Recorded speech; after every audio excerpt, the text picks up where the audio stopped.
So mga par, isang malaking banta nga po para sa Japanese monster na Uya Inoue ang kumakalat na rumor sa social media kung saan pinag-uusapan na daw mga idol ng GBC o Japan Boxing Commission na iba na ang boxing sport sa Japan dahil sa sunod-sunod na trahedya na nangyari sa mga Japanese fighter kung saan lahat nagtamo ng brain injury. At bakit natin masasabi itong mga idol na isang bad news ito para kay Inoue? Hindi dahil hindi ito mapapalaban na sa boxing, mapapalaban pa naman siya mga idol, pero sa ibang bansa na gagawin ang kanyang laban. Ang masamang balita para sa kanya mga idol mababawasan ng ilang milyon o di kaya hindi bababa sa 10 million US dollars ang matapis sa kikitain ni Inoue sa bawat laban. Alam nyo naman po mga idol na bread and butter ni Inoue ang Japan dahil bukod sa first money nito mga boss paldo-paldo ito sa sponsors. Pero kung sa Amerika ito lumaban, halos 1/4 lang kikitain ni Inoue sa bawat bakbakan kaysa sa original nito na kinikita sa Japan. Hindi naman kasi ganung kalaking draw si Inoue sa US o kahit sa anong bansa man ito mapapalaban. Hindi naman ito kagaya ng ating pambansang kamao Manny Pacquiao na kahit saan ito maglaban na bansa, mapa-Australia man, Malaysia o Amerika, kumikita talaga na malaki si Boss Manny dahil isa ito sa mga ganap na global superstar. Hindi kasi nakabuild up na matindi mga idol si Inoue sa US, kaya hindi ito gaano kilala ng mga boxing fans. Well, abangan na lang natin to mga idol.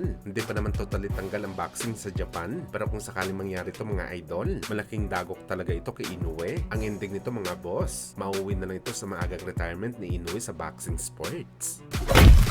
Samantala meron naman po mga idol na kumakalat na rumor sa social media na pagkatapos daw ng matinding sparring session ni Canelo Alvarez kalaban si Jeron Ennis, kung saan mga idol, ayon sa isa sa mga membro ng Team Ennis, bugbog sarado daw si Canelo kay Jeron Ennis sa bakbakan. Sa katunayan daw nito mga idol, halos napikon pa daw si Canelo dahil hindi daw ito makatama kay Jeron Ennis at sa halip siya pa daw ang kumakain ng suntok. Kaya kantsawang inabot ni Canelo mga idol sa mga fans ngayon ni Crawford. Pero para sa ating mga idol, hindi natin masasabi na malaking big deal ito para sa isang boxer na mabugbog sa sparring session dahil malayo naman ito mga idol sa aktual na bakbakan. Kaya nga tinawag ito na sparring dahil parte ito ng training. Heads up lang ito para sa kagaya ni Canelo, yung tipong sadya talaga na magpabugbog para malaman kung anong gagawin nito sakaling dumating ito sa parehong sitwasyon sa tunay na laban. Hindi lahat ng sparring tunay na bakbakan mga idol. Sa September 30 natin malalaman yan kung sino ba talaga ang tunay na mabugbog sa kanila ni Crawford.